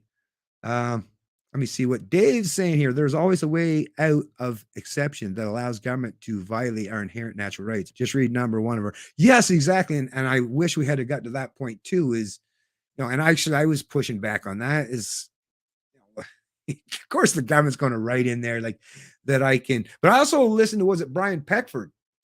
Was being interviewed by Candace Malcolm. And I like the answers that Brian, he was one of the founding, he was one of the premiers that drafted and signed the Constitution back there with Trudeau Sr. and the lot. And he even pointed out the reason why they put in the preamble, right, even before that section 1. I wish I had got to that point with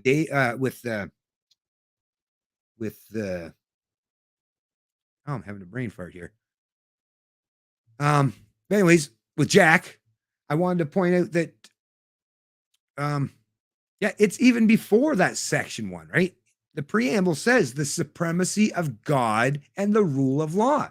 So even though underneath it says, oh, the government can go, I don't even know, other than they were hoping to get some get out of jail free card, right? But I think it was a bad idea. I get the reasoning. I understand the logic behind. I even understand the logic when Peckford was saying the reason why they wanted the Constitution in writing rather than just like the UK document or the UK Constitution, which isn't written down, right? I understand. And I think the explanation you gave for you want it actually written down where you can actually see the words, right? And define them, figure out the defined meaning rather than just figure out, oh, what is the Constitution? It's just passed down by word, right? That kind of Constitution, I mean, that's like 10 people sitting beside each other and they start with a sentence. And by the time they get the 10th one, you don't even recognize the sentence, right? So I understand all the things, but like I say, where the document failed most is not pointing at the fact that our rights are inherent and inalienable. Like the U.S. document did a much better job, but even the U.S. document has failed to keep big government at bay. So yes, I agree with you. Words written on parchment or paper or even on a computer screen. No, we need the culture, folks, the culture is what's going to drive and bring liberty to the forefront, right? Yeah, totally with you there. Totally with you. I think I seen Rika. Hey, Anarcha Rika, what's going on? The anti-federalists were behind the Bill of Rights. Okay. That makes sense too. Yep. So this is, like I say, and there was definitely, and not even saying whether you're a federalist or anti-federalist, who's to know what was 100% in the minds of these people back in the day? You got to hope or at least think they had some good intentions, as with some of the people today. But once again, the most important thing we can do is universalize and make our ethics consistent. And like I say, make it so simple, so consistent. And the rules, right? That's another thing. We have way too many rules, right? Really hard for people to follow thousands and thousands and thousands of rules. Whereas if you just stick to the basics, right? The most pertinent, the most important ones, the genuinely, universally moral and ethically consistent ones, much, much easier. That's how I raised my kids. Can you imagine raising your kids with like 40,000 rules? Heck, right? It's just crazy. But anyways, let me move on up. And thanks there for joining the stream, Anarcha. I really appreciate it. All right, who else we got in the chat? Oh, Liberty. Yes, wake them up slowly but surely. I'm trying. And with the help of you great folks out there, like I say, all of us, that what we're doing every day, it's working. It's just it's happening at a much slower pace, right? People are fighting in the. Oh, sorry, I already read that one. Okay, let me just scroll up here a little bit more. Oh my goodness, the status quo writes books that advocates for more of the status quo. Wonder what that's all about. Right? Gee, I wonder. Who is this guy, Bennett? Don't change your name. Don't change anything. Like, I'm not changing anything. Thank you, Marietta. So Jack actually was someone that actually was commented on my my Facebook page. No, he's definitely not a fan for the most part of the engagements, the interactions that we had on my Canadian Libertarian Facebook page. He's definitely not a fan of anyone that has to do with whether you're talking about the biker rally right now, Rolling Thunder, or Truckers for Freedom. And once again, like that's your personal choice, obviously. But my whole thing is it can't be just a matter of what I choose, right? That's the thing. Liberty has to mean something, and for it to mean something, it has to be universally consistent, so that it just doesn't. There's lots of people in Canada that I don't like. Matter of fact, there's lots of people in Canada that done much worse to me than what the bikers have ever done to. Well, actually, the bikers didn't do anything to Jack that I'm aware of, right? I've actually had some people do actual things to me and try to really, attack me quite viciously. But once again, as long as you're not actual using physical violence or stealing from you, have at it, right? Sticks and stones and all that stuff, right?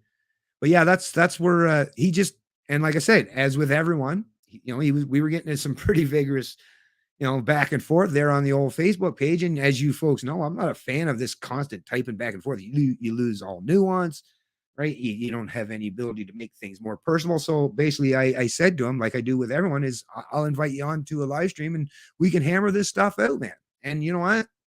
He actually agreed to it. And I'm mad respect for the man for doing that, because as you folks know, most of the time when I do make that offer, I get no receivers. So that, like I say, this tells me that at bare minimum, whether you agree with the man or not, that's not the most important point, is the man was willing to sit down and engage. This is how we're going to change things, folks, right? Now, he identified as a progressive conservative. To be honest with you, I was kind of hoping, because it almost, the way he came across to me, almost seemed like he would have been a liberal, like a more on the left-leaning side of things. And I was actually hoping, that maybe he want to, or I'll even ask him himself, but I already have someone that wants to take the conservative position. But as you folks know, I want to start doing a panel. I want to have an actual panel. I want to do what the establishment media refuses to do. I want to actually sit down. Actually, I wish I had been able to point this out to Jack at the time. Lots of things that I'm thinking about right now that I would have liked to brought up with Jack is I want to have a panel. I want an environmentalist. I mean, a real, genuine, one of those greeny environmentalists. I mean, vegan, if I don't care, right? But I want one of those people. I want an actual liberal, right? Or a progressive, whatever. And I want an actual conservative, and I want to take the libertarian stance. So I want to have, and I mean, if there was a different one, although I don't want to get too many different, I think 4 is plenty enough to have people on at one time, right? You get above and beyond that, it's kind of hard for anybody to get much in. But I think 4 of them, I think at least those 4 would represent, right, progressives like the collectivists, the socialists, all those types, right? And the environmentalists, right? The greenies, the climate change people, and like I say, conservatives, people who want to conserve things, and then a libertarian. Like if we could just have a panel, and this is what I'm working towards and trying to get. And like I say, I got some folks already lined up. Well, I've got 4 people right now, but they're all, out of all 4 people in addition to me, they're all identify as conservative or libertarians themselves. So I still need a liberal and I still need an environmentalist. But to me, that's one area where I think I could help is there's a void there. I see the void there. There's nobody in the established media who's willing to bring on genuine diverse opinions and perspectives. And I think that's something that should happen and take place. And it might take off and it might benefit not just myself, but a lot of people in this society, right? And that's what I'm working towards, folks. So maybe even just by saying that and iterate that once again, maybe someone else will reach out to me, someone who identifies as a liberal, progressive, or a environmentalist. Because once again, this is what we got to do, folks. We got to lead by example and show people that this is how it's done. This is how it's done, right? I'm just scrolling back up, see if I can see any more. Well, I mean, there's lots of comments. I'm looking for things particularly that has to deal with the topic at hand. Yeah. If the judges were non-political, it may work, but they're humans. So many are. Exactly. This is the crazy thing is, and I don't know. I don't have all the answers. How do we get out from this? Because all human beings are fallible and we all have our own biases. So now some of us are more willing than others to, restrain our biases or at least contain them as best we can. And I do that, but would I be able to do that if I had as much power and authority as these judges had? Could I be able to do that for a long period of time, maybe decades at a time without, being corrupted? I don't know. According to Lord Acton, right? I don't know, which is why I don't want to put myself in that kind of position. I don't know, right? I don't know. I I trust myself for the most part, but I'm definitely not a perfect human being, right? Neither is anyone else. Anyways, moving on. Let's see. Hardcore status teaching ethics is frightening. Yeah. Well, that's the thing. I agree with you 100% there, Anna. I don't know what he actually thinks he actually teaches. So I don't want to misrepresent him too much in that area. I don't know what he teaches, right? I mean, if it's math, I don't probably don't bring a whole lot of that stuff into it, but I don't know anyways, but moving on. Oh, look, somebody that lived in Scarby, Scarby, 1955 to 71. It was slightly multicultural, but 95% white Canadian. Oh, really? Oh, wow. Yeah, that's much before when I moved there. It would have been 1982. Yeah, I was 12 years old, born in 1970. So yeah, maybe earlier on than that. I could see that. But when I moved there in 82, it was already at that point in time quite diverse, actually, quite diverse. Hey, thanks for joining the stream, by the way, you folks. Okay.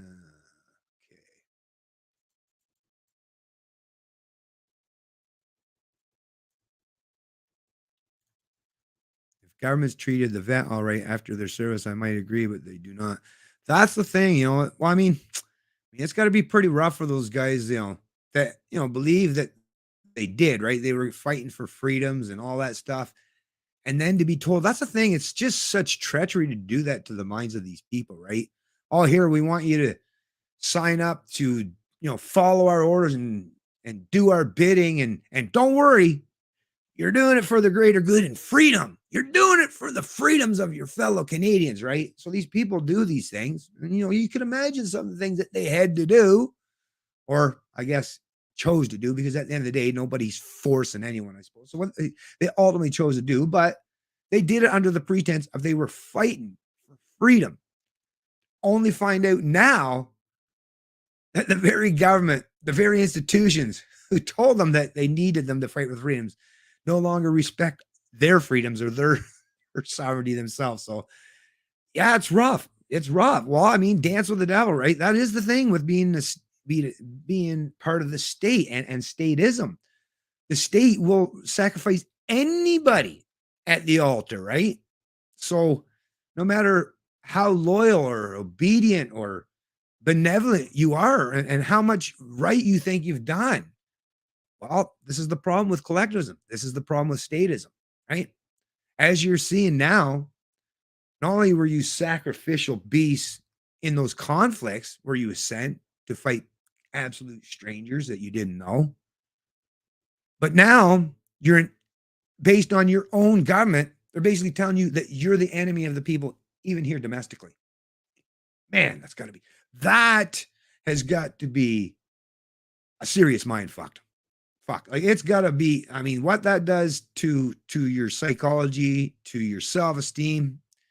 No wonder a lot of these guys are, heavy drinkers, pop a lot of pills, maybe some heavy drugs. I mean, could you imagine being in the minds of some of these men and women, mostly men? But yeah, it's rough. Anyways, folks, I really appreciate all you folks that you take your time out to come and watch these streams. And as he pointed out, and I'll definitely agree, yeah, I tend to ramble on and talk a lot, but at the same time, hey, at least I'm talking. And I do try to keep it upbeat. And I even sometimes try to bring a little bit of humor to it if I can, right? Because yeah, at the end of the day, we got to keep ourselves, I'm no good to nobody if I can't keep myself at least in a relatively positive mindset.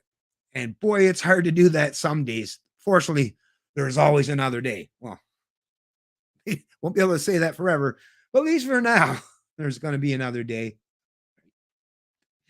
And So when you're having a bad day, just like me, just think, ah, we'll do better tomorrow. Right? We'll do better tomorrow. It'll be a much better day tomorrow. Well, I mean, that's what I tell myself. It helps me to keep myself in a positive mindset and striving going forward and continue to do what I do, even though there's so many other reasons why I shouldn't. Right? I mean, I don't know who's that, if it's my own thing or there's external factors that make it so difficult for me to get any reach. Right? I don't know what the whole reason is, but yeah, it does play on my mind. It can be difficult, but once again, I recognize, but I think it's the right thing to do. It's the right thing to do. So I'm going to keep on doing it regardless. And I'm thankful that at least I do have you find folks for an audience, and I really appreciate it. Like I say, everyone have yourself. Oh yeah, today's Saturday, so everyone have yourself a great rest of this day, and have a great day tomorrow.